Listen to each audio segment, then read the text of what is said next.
بسم الله الحمد لله والصلاة والسلام على رسول الله سبحانك لا علم لنا إلا ما علمتنا إنك أنت العليم الحكيم رب زدنا علما اللهم رب اشرح لي صدري ويسر لي أمري واحلل عقدة من لساني يفقهوا قولي. Сөзімді чексіз мейірімді және ченемсіз ырайымды боорукер болгон Аллах Тааланын аты менен баштагандан кийин бүткүл аламдын ээси болгон, бүткүл аламды жоктон бар кылып жараткан сиздер менен бизди дагы бир жолу ушул эфир аркылуу көрүшүүгө мүмкүнчүлүк берип аткан Аллах Таалага чексиз мактоолорду айтып, андан кийин биздин сүйүктүү пайгамбарыбыз, пайгамбарлардын эң акыркысы мындан кийин пайгамбар келбейт деп, пайгамбарлардын эң акыркысы кыяматтын эң чоң акыркы белгилеринен болгон пайгамбарыбыз, пайгамбарыбыз келгенде Аллах Таала чоң бир муъжиза кылып айды экиге бөлүп көрсөткөн пайгамбарыбызга Алланын салам жана салаваттарын айткандан кийин буга чейинки сабактарыбызда улай эле Тавкул итқи алал арбаинати ар-рифқи деген биздин өзүбүздүн устазыбызга таандык болгон, калемине таандык болгон Тарик ибн Мухаммад Сардар Али деген устазыбыздын калемине таандык болгон китеп жөнүндө сабак баштаганбыз. Ошол сабактын бүгүнкү күндө 25-чи хадиске келип токтолгонбуз. Чындыгында бул китеп ошол Тавкул итқи алал арбаинати ар-рифқ дегенде биз чындыгында адамдын сырткы келбети, сырткы көрүнүшүн эмес, балким адамдын ички дүйнөсү, жан дүйнөсү эң жараткандын алдында эң негизги маселе экендигин эстеткендиги үчүн дагы Аллах Таала Куран ошо пайгамбар саллаллаху алейхи вассалам хадистерде баяндагандай: "Инналлаха ла янзуру иля суварикум ва амваликум, валакинналлаха янзуру иля кулубикум ва аъмаликум." Чындыгында Аллах Таала силердин келбетиңерге жана мал мүлкүңөргө карабайт, балким Аллах Таала силердин жүрөгүңөргө жана кылган амалыңарга карайт. Чындыгында жүрөк дегенден максат адамдын ички дүйнөсү, жан дүйнөсү, анын руханий абалы эске алынгандыктан дагы бул китепти көөдөнүн кооздугу деп жазылган китеп. Чындыгында себеби дегенде азыркы учурда биз адамдардын ашказаны дагы ток, башказаны дагы ток. Себеби дегенде жеген ичкенге, канчалык маалымат алганга, башка алганга өтө оңой, жеңил шарттар түзүлгөн бир учурда турабыз. Мурдага салыштырмалуу өтө азыркы учурдагы жеңил. Бирок ошого карабастан жан дүйнөбүздүн, ички дүйнөбүздүн көөдөндүн ачкалыгы, көөдөндүн боштугу ар бирибизди тынчсыздандырып аткан нерсе. Мына ошондуктан адамдын пейили кенен болгондо, жан дүйнөсү бай болгондо, анын ички дүйнөсү кең болгондо гана бул дүйнөнүн сырткы келбети сөзсүз түрдө кең болот, сөзсүз түрдө ошол оңолот. Канчалык адамдын жан дүйнөсү адеп ахлакка сурагалса, таквалык менен сиңдирилген болсо, таквалык анда эң негизги сыфат боло турган болсо, анда анын бардыгы сырткы келбетине таасир бере турган нерсе. Мына ошондуктан дагы пайгамбарыбыз саллаллаху алейхи вассалам өзүнүн хадисинде аля фил жасати мудга, билгиле денеде бир бөлөкет бар. Эгерде ошол дене түздөлсө, оңолсо, анда бүтүн бардык дене оңолот, түздөлөт. Эгерде ал бузулса, анда бүтүн бардык дене бузулат. Билгиле ал жүрөк деп айткан. Демек, жүрөк дегенде эң негизги максаты биздин ошол ыйманыбыздын ордосу болгон жүрөктүн ыйман уялай турган нерсе бул жүрөк болгондуктан дагы жүрөк дегенде биз азыркы учурдагы сиз менен биз көрүп турган денебиздеги бир орган катары эмес, балким жүрөк дегенде бул көбүрөөк руханий мааниде айтылгандыгы, руханий жактан алганда рухка эң жакын орган катары жүрөк болгондуктан дагы бул жүрөк деп Куранда айтылып калган мааниси. Мына ошондуктан дагы бул адамга ыйман, руханий жандын, жан дегенде дагы негизи Аллах Таала рух жөнүндө Аллах Таала Куранда сураганда дагы ясалунака анир рух деген пайгамбарыбызга аят түшүп, сенде рух жөнүндө сурашат деп айткан. Рух ал эмне деп сурашат? Рух Аллах Таала тарабынан, Аллах Тааланын алдында өзү жашырып койгон, сыр кылып койгон илим. Мына ошондуктан азыркы учурда ар бир адам өзүнүн жаны бар экендигине, өзүнүн руху бар экендигине ачык 100% толук ыйман келтирет, ишенет. Ал эми азыркы учурда кээ бир адамдардын алсыздыгынан, өзүн өзү тааныбагандыктан, өзүн өзү ким экендигин билбегендиктен кээде Кудайдын дагы бар экендигине ишенбей, Кудайдын ким көрүптүр дегендей бир суроолорду таштап, өзүнүн алсыздыгын көргөзгөн кээ бир адамдар бар. Адамдар бул алсыздыгы жана өзүнүн акылсыздыгын көргөзгөн адамдар бар. Эмне үчүн? Себеби дегенде адам качан гана өзүнө өзү ыйман келтирмейинче, өзүн өзү жакындан таанымайынча Кудайды тааный албайт. Себеби дегенде ар бир адамдын руху бар экендигине ишенет, бирок ал рух азыркы учурда кайсыл жерде, каеринде тургандыгын билбейт. ал анык рух чыккандан кийин адам бир жансыз денеге айланып калгандыгы.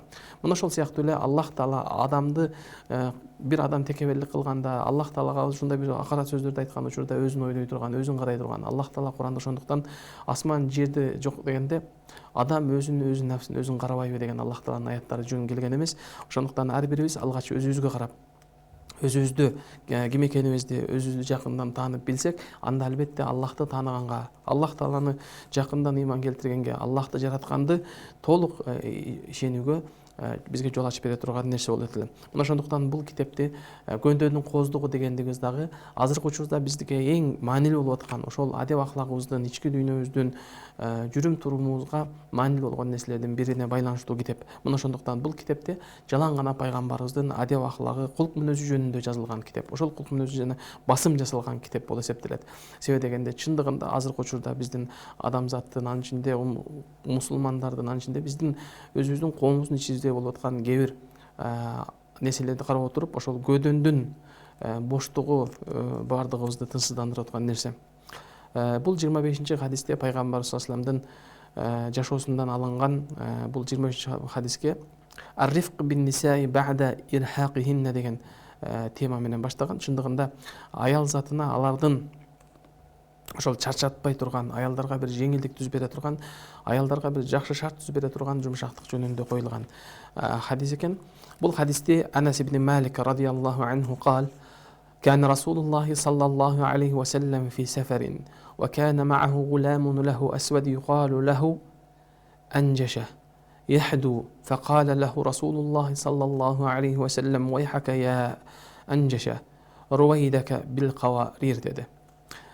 Бул чындыгында бул хадис пайгамбарыбыз саллаллаху алейхи вассаламдын ошол аялдардын назиктигине, аялдардын алардын өзүнүн бир Аллах Таала тарабынан жаратылган бир алсыздыгына жана аларды жумшактык менен, алардын ошол Аллах Таала тарабынан жаратылган табиятына жумшак мамиле болуу жөнүндө пайгамбар саллаллаху алейхи вассалам кызыктырган хадистердин бири болуп эсептелет. Баарыңыздарга билгендей эле Анас ибн Малик разияллаху анху бул улуу сахабалардын бири.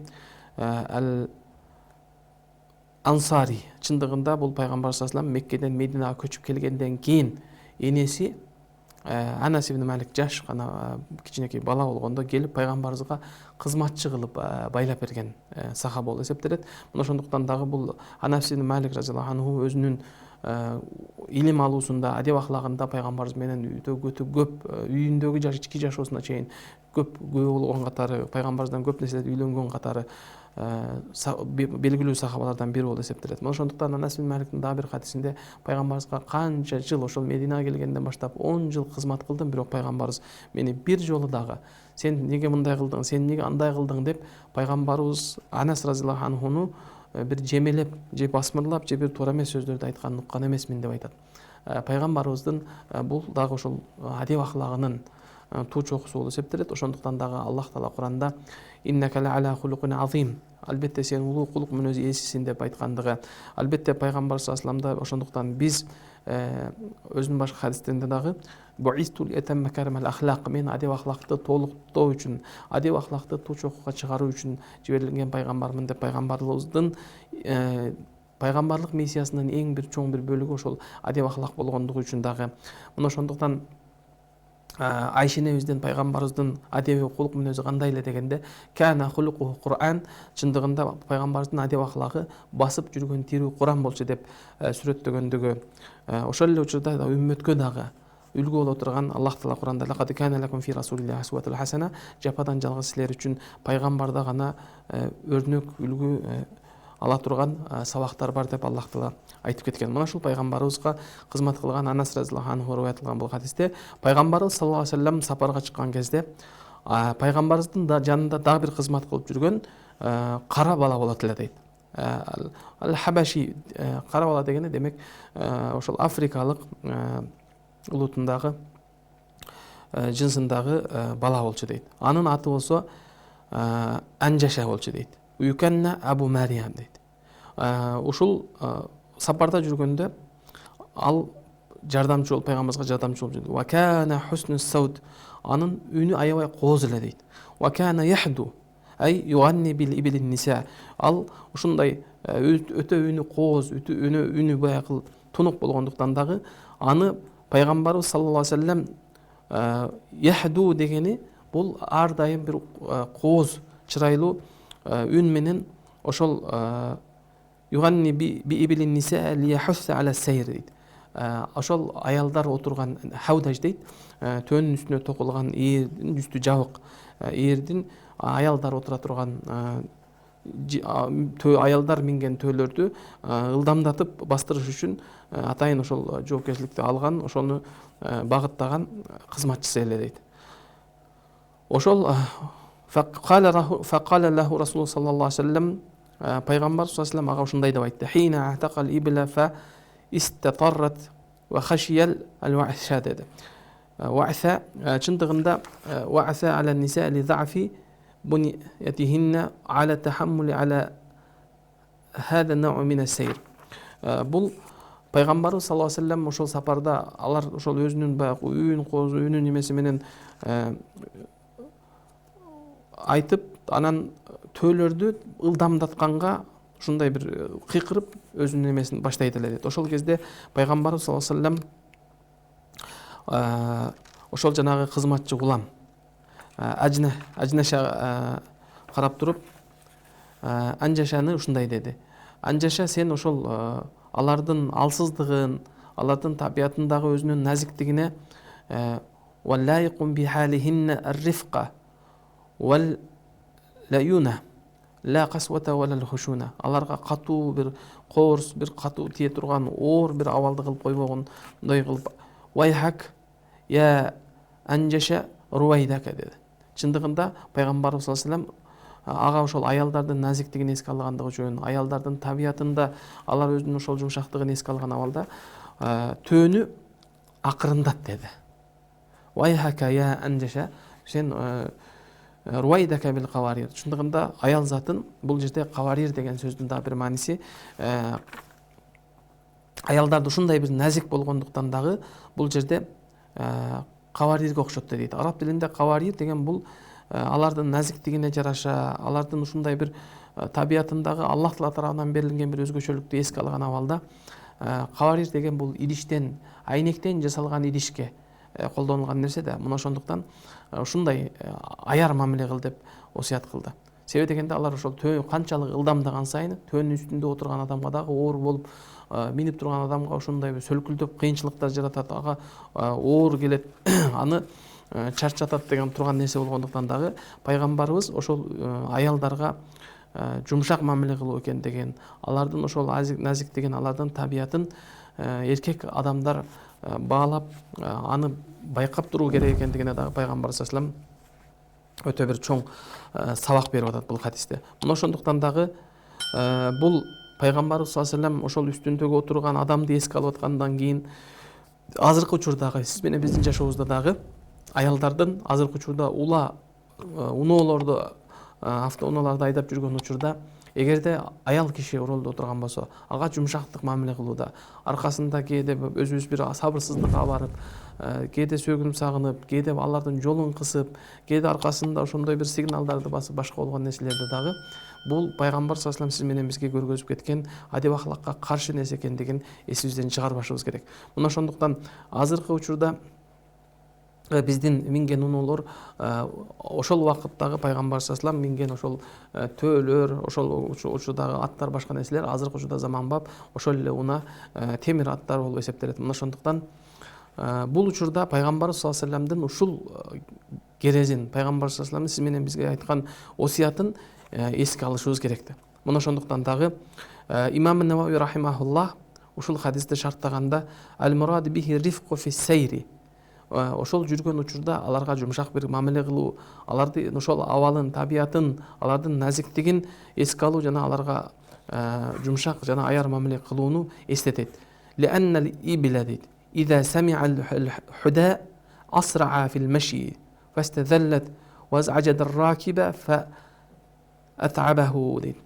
Чындыгында пайгамбарыбыз саллаллаху алейхи вассаламдын ошол төөлөр үндү уккан кезде, аркасынан чырайлуу бир үндөр коштолгон кезде ал басканын ылдамдатат дейт. ал басканын ылдамдаган кезде ал үстүндө минип турган адамга бир ыңгайсыздыкты жаратат дейт жана аны чарчатат дейт. وعن ذلك мына ошондуктан дагы لأن النساء يضعفن عند شدة الحركة ويخاف ضررهن وسقوطهن дейт. Аларга ошол катуулаган кезде алардынга бир зыян жетип калуусунан пайгамбарыбыздын тынчсыздангандыгы же алардын ошол төөнүн үстүнөн жыгылып кетүү коркунучу болгондугун эске алуу менен пайгамбар саллаллаху алейхи ва саллям акырындаткын төөнү акырын бастыр деп пайгамбар саллаллаху алейхи ва саллям өзүнүн ошол кызматчы Анжашага осуят кылып аткандыгында дейт.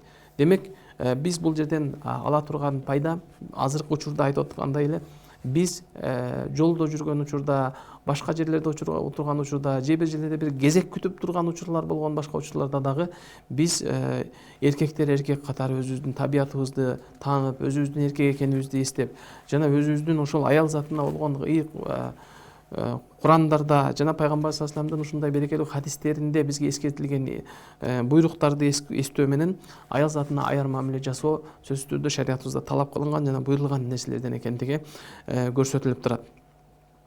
Мына ошондо пайгамбар саллаллаху алейхи ва саллямдын аял затына болгон мамилеси кандай экендигин көрүүгө болот. Мына ошондуктан бул хадисти шарттаганда устазыбыз وما أرفقك يا سيدي يا رسول الله بأمتك وما أشفقك على ضعافها وما أرأفها بكبارها وما أعطفها على صغارها وصدق المولى جل في العلا إذ قال عزيز عليه ما عنتم حريص عليكم بالمؤمنين رؤوف رحيم dedi.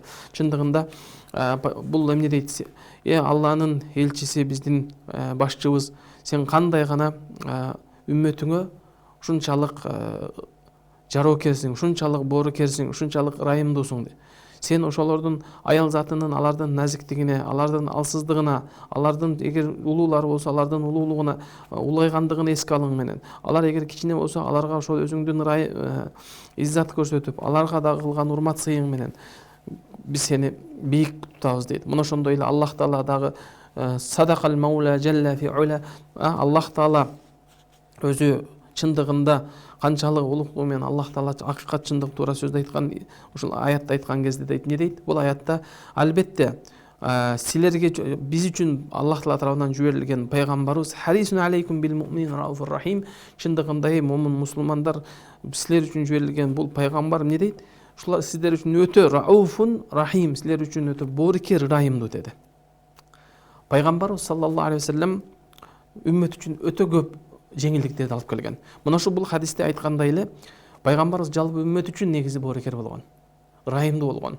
Пайгамбарыбыз хадистерде көпчүлүк учурларда жашоосунда алына турган нерсе бир амалды аткарганда ошол үммөткө оор болуп калбайбы экен кийин деп дайым үммөтүн ойлоп турган, үммөтүн эстеп турган. Ошондуктан пайгамбар саллаллаху алейхи ва саллям لأمرت بالسواك عند كل الوضوء башка бир рivayette عند كل صلاة ар бир намазда ар бир даратта мисвак иштеткенге буйруйт элем лаула ана шукка аля уммати, эгерде мен үммөтүмө оор келип калбаганда деп пайгамбар салам ошол кезде дагы үммөтүнүн абалын эстеп, үммөтү кандай абалда болуп калат, келечекте кандай бир тоскоолдук кыйынчылыктарга бир туш болуп калбайбы экен деген пайгамбарыбыз дайым үммөтүнө жеңилдикти каалап турган. Ошол эле пайгамбарыбыз саллаллаху алейхи ва саллям ыйык Рамазан айында эң алгачкы күндөрүндө таравих намаздарын бир күн окуган, экинчи күнү, үчүнчү күнү окуганда уже аркасында жамаат көбөйүп, аркасында мечитке келген адамдардын саны көбөйгөндө пайгамбарыбыз үчүнчү күнү чыкпай койду дейт. Ал кезде эмне үчүн эртеси пайгамбарыбыздан сураган кезде дагы жамаат көбөйүп, дагы адамдар көбөйгөн кезде Аллах таала тарабынан балким бул намаз дагы үммөткө важип болуп калабы деп корктум деди. Көрдүңүзбү? Ошол Аллах таала тарабынан негизи бизге 50 маал намазды Аллах таала тарабынан фарыз кылгандыгы, ошол кезде дагы пайгамбарыбыз саллаллаху алейхи ва саллям ортого түшүп Муса пайгамбардын сунушу менен, Муса пайгамбардын ошол айткан кеңеши менен пайгамбарыбыз 50 маал намазды 5 маалдык намазга кыскарткалгандыгы, ошондо Аллах таала пайгамбарыбыз саллаллаху алейхи ва саллямдын эң акыркы пайгамбар, бирок Аллахтын алдында эң бир кадыр барктуу, сыйлуу, урматтуу пайгамбар болгондуктан ошол 50 маал намазды 5 убак намазга кыскартып бергендиги, бирок Аллах тааланын казынасы кенен, Аллах таала үммөткө айрыкча ушул акыркы пайгамбар үммөтүнө, Мухаммед пайгамбардын үммөтүнө берилген дагы бир чоң ырайымдын бири 5 убак намаз фарыз болгондугуна карабастан 50 маал намаздын соо берилет. негизи 50 маалды окууну Аллах Таала милдеттендирген. Бирок Аллах Таала 5 убак намазга гана кыскарткандыгы. Бул да болсо бул үммөттүн умматул Мухаммадия, бул пайгамбарыбыздын Мухаммед пайгамбарыбыздын үммөтүнө берилген Аллахтын эң чоң жеңилдиги жана белеги. 5 убак гана намаз окуйбуз, бирок 50 маал намаздын соогу жазылат. Бул азыркы учурда жамаат менен окула турган 27 эсе бериле турган сооптон тышкары алганда, ал эми Аллах Таала мүмкүнчүлүк берип, Аллах Таала зиярат кылганды насип кылып, эгерде Каба мечитинде окулса, ал жерде 100 000 эсеге барабар болгон. Ал эми пайгамбардын мечитинде 1000 эсеге намаздын көптүгү, ал эми Акса мечитинде окулган намаздын 500 эсе көп берилип аткандыгын эске алганда, сиз менен бизге үммөттүгө Аллах Таала берилген жеңилдик өтө көп, өтө чоң болуп эсептелет. Мына ошондуктан бул жерде жалпы эле момундарга Аллах Тааланын мээримдүүлүгү, ырайымдуулугу деп басым жасалган. Деги эле биз азыркы учурда аял затына берилген шариятыбыздагы жеңилдиктерден, аял затына Аллах Таала тарабынан берилген ар кандай жеңилдиктерин эске алып отурганда, аял затын Аллах Таала ушунчалык бийик койгон, жогору койгон, аяр мамиле кылган. Ал биз баарыңыздар билгендей эле аял заты ушундай Аллах Таала назик кылып жараткан, жоопкерчиликтүү кылып жараткан. Ошол жоопкерчилик болгон үчүн дагы анын бейишке кирүүсүндөгү жолдорду Аллах Таала жеңил кылып койгон. Мына ошондуктан аял затын Аллах Таала төрөлгөндө ал өзүнүн ата-энесинин бейишине айланат. Төрөлгөндө кыз баланы пайгамбар салам сүйүнчүлөгөндө эле кимде ким 3 кызды, башка кийин сураганда 2 кыз, 1 кызды болсо дагы тарбиялап, өстүрүп, бойго жеткизип, эгер турмушка узаткан болсо, ал үчүн бейиш деп пайгамбар сүйүнчүлөгөн. Ал эми аял заты өзү эне болуп, бойго жетип турмушка чыгып эне болуп, балдар төрөгөндөн кийин ал өзүнүн балдарынын бейишине айланат. Мына ошондой Аллах Таала тарабынан бериле турган чоң бир жеңилдик. Ал эми ошол бейишке турмушка чыккандан кийин ага бирок эң негизги маселе да айта турган маселе, анын бейиши кайда? Аял заттын бейиши кайда? Аял заты төрөлгөндө ата-энесинин бейишине айланса, өзү төрөгөндөн кийин балдарынын бейишине айланса, анда өзүнүн бейиши кайда деген суроо. Демек ар бир аял затынын бейиши бул өзү ак некеден кийинки турмушка чыккан анын өмүрлүк жолдошу, күйөөсү болуп эсептелет. Ошол бейиши. Мына ошондуктан дагы пайгамбар саллаллаху алейхи ва саллям башка бир хадисте айткандай эле эмне дейт? Эгерде ал аял заты саллат хамсаха 5 убак намазына бекем болсо, васхамат шахраха 1 жылда 1 келчү орозону калмас, толук кармай турган болсо, ва хафизат фаржаха жана өзүнүн намысын, өзүнүн авирин, уяттуулуктан, намустуулугун сактаса, кыянатты кылбаса, ва таат заужаха 4-нчүсү болсо, өзүнүн ошол ак некеден кийинки өмүрлүк жолдошуна итаат кылып жашаса, баш ийип жашаса, кыйла лаха ал үчүн кыямат күнү айтылат, удхули мин айи абуабин ши, кыяматтын каалаган эшигинен кир деп Аллах Таала ага мүмкүнчүлүк берет деп айткан. Бул Аллах Тааланын берилген мүмкүнчүлүк, аларга берилген жеңилдик. Караңыз, мына ошондуктан Аллах Таала мындай жеңилдикти, мындай мүмкүнчүлүктү эркекке берген эмес, бирок аял затына берип аткандыгы. Мына ошол эле учурда Аллах Таала адилеттүү зат. Аллах Таала өзүнө өзү зулумду арам кылган. Башка эч нерсени Аллах өзүнө арам кылган эмес, бирок зулумду Аллах Таала өзүнө арам кылган. Жана Аллах Тааланын асмандагы, жердеги, жер бетиндеги эң чоң мыйзамы, Аллах Тааланын мыйзаны, таразасы бул адилеттүүлүктүн үстүнө курулган. Аллах Таала адилеттүүлүктү гана талап кылат. Мына ошондуктан аял затына дагы ошол эле учурда эркектерге пайгамбар саллаллаху алейхи ва салламдын осуяты: "Ана хайрукум ва хайрукум ли ахли", мен силердин эң жакшыңармын, мен өз үй бүлөм үчүн жакшымын, жумшакмын деп айткан. Азыркы учурда коомдо болуп аткан кээ бир терс көрүнүштөрдө аял затына кылынып аткан катуу мамилелердин, аял затына кылынып аткан басмырлоону эркек үчүн эркек катары сабыр кылууга, Кудайдан коркууга чакыруу менен бирге ошол эле учурда аял затына дагы Аллах Таала адилеттүү караган. Аял заты аялдын гана укугун коргоп, аял затына гана акысын коргоо менен эмес, ошол эле учурда эркектин дагы акысы бар, эркектин дагы укугу бар, эркектин дагы ал орду бар. Мына ушул нерсе жерде калбаш керек. Мына ушул нерсе көрбөш керек. Азыркы учурда бир тараптуу балким нерсе басым жасалып отуруп, кайсы бир деңгээлде эркектердин дагы укугу корголуп аткандыгы, эркектер дагы азыркы заманда алардын акысы толук берилбей аткандыгы бул өтө чоң өкүнүчтүү нерсе. Мына ошондуктан азыркы учурда коомчулукта бир тараптуу гана көрсөтүп, бир тараптуу гана нерсени чагылдырып, ушул нерсени кылып аткан учурда экинчи тарапты дагы карап, аларга дагы эмне үчүн ушул себептерден кылып аткандыгын, алардын дагы балким аркасында ошол нерсеге барууда аял затынан дагы эркектин укугу, эркектин акысы толук берилбей аткандыгы, укугу тепселеп аткан жагы дагы сөзсүз түрдө адилеттүүлүк менен карашыбыз керек. Демек Аллах Тааланын жер бетиндеги эң чоң талабы болгон адилеттүүлүк баарыбызга тиешелүү, баарына байланыштуу нерсе. Ошондуктан дагы пайгамбарыбыз күллүкүм раин ва күллүкүм мас'улун ан раиятихи, силердин ар бириңер жооптусуңар жана кол астыңардагы нерселерден сураласыңар деп айткандыгында турат.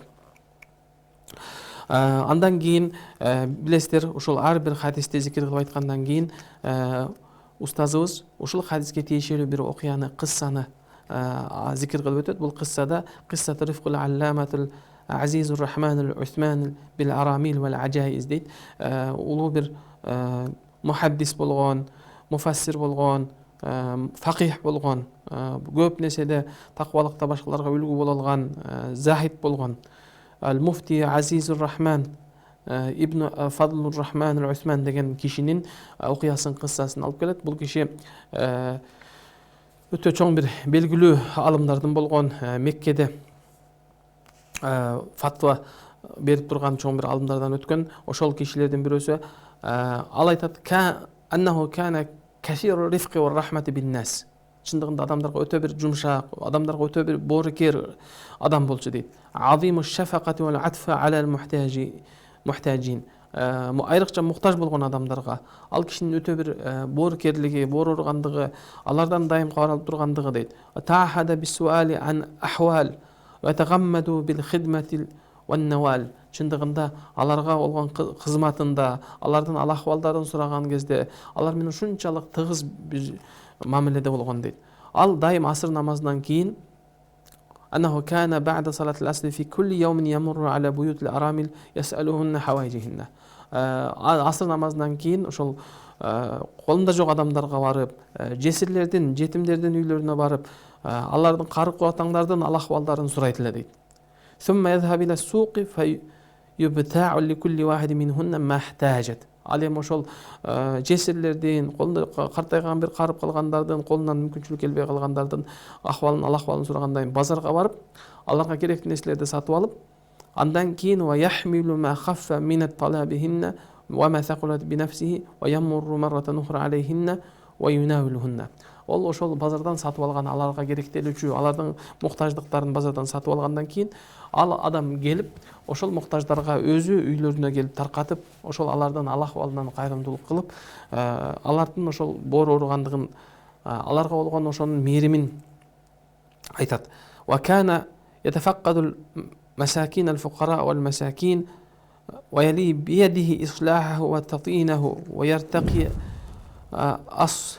طاحها أيام المطر ليعالج بنفسه خرابها بالصيانة والترميم дейт. Ошол ал кездеги алсыз болгон чатырларын, үстү ачылып калган, тамы ачылып калган жерлерин өзүнүн колу менен оңдоп берип, аларды ушундай жардам кылган адам эле дейт. Демек, азыркы учурда дагы коомчулугубуздун ичинде канчалаган кыйынчылык көрүп аткан адамдардын күнүмдүк жашоосу, күнүмдүк турмушуна курсагы тойбой аткан жетимдердин, жесирлердин, алсыздардын ал ахвалын билүү менен Аллах Тааланын алдында өзүбүз үчүн дагы эң бир бийик, улуу амалдардын бири болуп эсептелет. Жараткан баарыбызды ушул пайгамбарыбыз саллаллаху алейхи вассаламдын өзүнүн сыфаты менен сыфатталганга, пайгамбар саллаллаху алейхи вассаламдын осуяттарын жашообузда ишке ашырганга, жана пайгамбар саллаллаху алейхи вассалам сиз менен бизге үйрөтүп калтырып кеткен динди сөз менен эмес, балким амалда көрсөткөнгө жараткан бизге насип кылсын, жеңил кылсын. Аллах Таалам бул дүйнө акыретте Аллах Таалам баарыбызды жакшылык иштерине жанаштырып, жамандык иштерден алыс кылсын. Жараткан баарыбызды бул дүйнө акыреттеги жакшылыктарынан жана Аллах Таалам кабыр азабынан жана дозок отунан баарыбызды куткарган болсун. Ассаламу алейкум рахматуллахи ва баракатух.